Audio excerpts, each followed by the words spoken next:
Okay, you guys, another quick and dirty. I got an opening, a sheetrock opening, and basically it was 47 inches tall and about 65.5 inches wide. I wind up not cutting the sheetrock, which is 48 inches tall.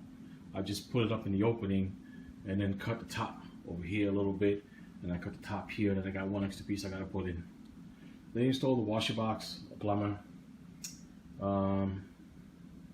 Use PEX, I guess, what they had left over, and I gotta close up the wall.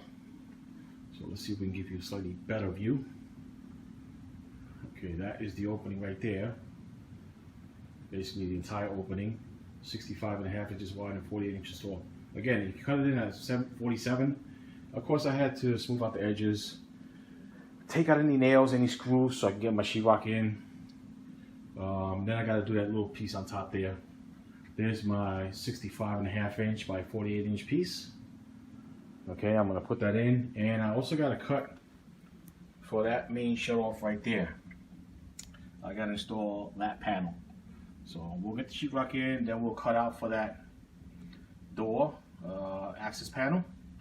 I guess one of the easier ways to do this is just put the access panel where I'm lining it up from the 2x4. So I have an idea where I'm cutting. Another thing, using a level, putting slight marks where the center of the 2x4 is can help you find the 2x4 later on if you need to. Okay? And on this side here, I don't have a 2x4. So I'm going to run a 2x4 several inches down, maybe 36 inches, because there's an outlet on the bottom there. I don't want to hit that. And then I'll screw it half on this side and half on the new side. Okay, that'll help me keep that level on that side. I'm trying not to put holes in the sheetrock on the other side I have to patch up. Even though I can, because that would be behind a refrigerator washing machine. I'm trying to make it as clean as possible. Okay, let me get the sheetrock in place and I'll show you what we got. Okay, we got our first piece of sheetrock in place. You guys can see the access panel on the bottom. It is important that you get a good fit here. The job looks nice and clean without having to do a ton of caulking around it. And it just pops out when you're in emergency. You got to take it out. And there's the shut-off valve. So that's important that you get that one right. Okay, you can see that was installed right. Sorry, I'm a little tired. Got a big enough gap on this side. I have to use tape on the edges around here. I didn't use the piece of wood, but I got an even enough gap. I'll be able to mud that pretty easily. Outlet cover might be in the way a little bit, but I'll get that. I'll make that work. Big enough gap on one edge, on one side. Usually, a lot of contractors I work with come in, put the first coat, second coat, sometimes 3 coats of mud before they sand and paint. Okay, I'm a novice. I'm not a general contractor. I don't do this kind of work. But if somebody like me could do this, you could probably do this at home. The basic thing was to go from stud to stud if you can. That would and square things up with T-square and a level, a 4-foot, 2-foot level, depending upon the size you're doing. If you're trying to do small patches, a little bit more difficult sometimes. Sometimes a larger one like this can be a little bit easier if you can square things up, kind of like what I just did. Now I gotta cut this one, put this one in, and then we'll go to the mud work. Okay, there goes my mess so far, not so bad. I gotta sweep over there, and I did have a drop cloth, so that's a smart way to go. No matter what you do, you're gonna get dust on that edge over there. So having some vacuum, some way to do it, clean up is a good idea. I had to put a piece of blocking here, so I get my piece in pretty square. Because the piece was here and I cut it a little bit short, so it's going to work out nicely enough. Okay, there's the wall entirely closed up. Now it's time for mud work. I've heard people call mud 20-minute mud, 90-minute mud, 45-minute, 5-minute mud. Would be plaster of Paris. Has some chemicals in it, kind of heats up a little fast. Dries pretty quick, which is nice. And I see others just like to work with compound. They call that mud also. They'll use paper tape, which is I'm gonna try to use. I'm gonna try to get a clean finish here. I'm not gonna get on the first shot. I'm not that good, but at least you can see my access panel is very nice and clean fit, which is important. And time to start mudding away. So far, this, because I'm not a drywall person, to get my material over here to the location, figure out what I'm doing, cut it, install it, hour and a half. Seems like a long time, but if you're good, you do this in half that time, because your truck is already set up for that. But I'm not, so that's what it is. If I could do this in an hour and a half, you could do this in an hour and a half. Okay, we started working on our mud and our lines, and that is my first joint. I got there with paper. Here I'm starting the second joint. Basically, I take a 6-inch knife, just slap on some mud, try to make it even enough. Install my paper and then mud over the paper. Okay, this is compound, this is not plaster Paris.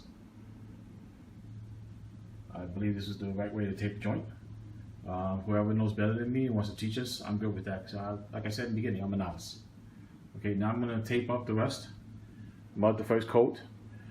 Start with a 6-inch knife. Go with a 10-inch knife over the joint. Try to make it smooth. And I have a large gap here, so I'm going to be back tomorrow with a 14-inch knife to feather that out as much as possible. Okay, let me finish mudding paper and then mud over the paper and finish the joints the best I can for today, and I'll give you an idea what it looks like. Okay, there's the tape over that joint. I'm going to mud over that now, finish the rest, just to give you an idea of what it looks like. Okay, you guys, you can see the tape. The mud was underneath, and I re-mudded on top of the tape.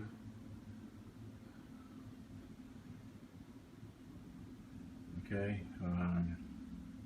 corner is not an easy one for me, since I'm a novice, but I got my first coat on there. It's pretty straight, a little bit of indentation there, but not a big deal. Okay, use 2/3 of that 1 pound bucket of mud, whatever that is, 12 ounces. More than I mostly really ever use.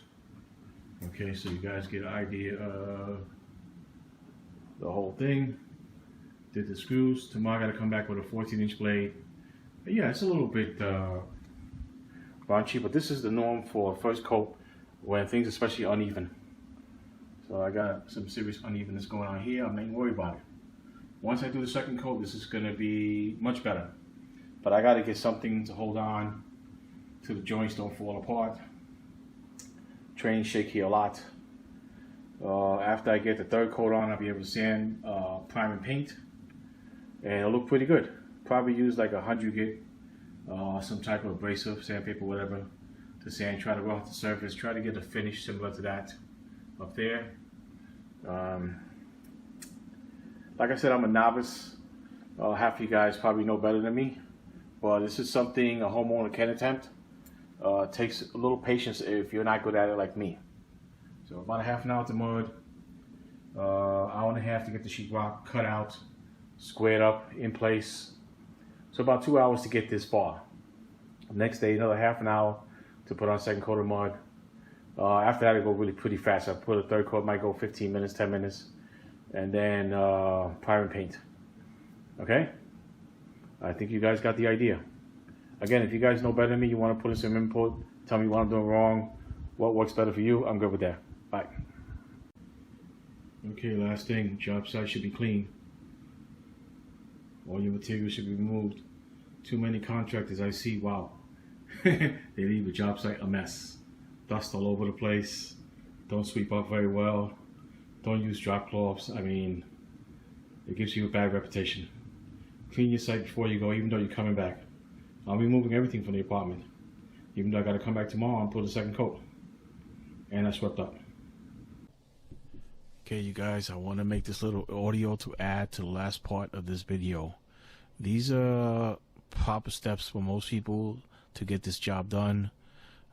Filling in the cracks, squaring off the drywall, using paper tape, mud on both sides, not being conscious you're going to get the first coat of mud perfectly, because it just almost never happens.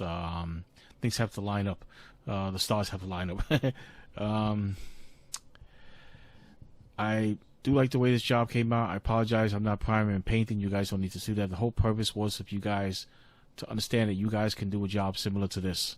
Okay, I missed a little couple steps here, went a little quick and dirty, so I apologize about that. But these should be the proper steps to get this job done. Hope you enjoy the video, and I'll see you.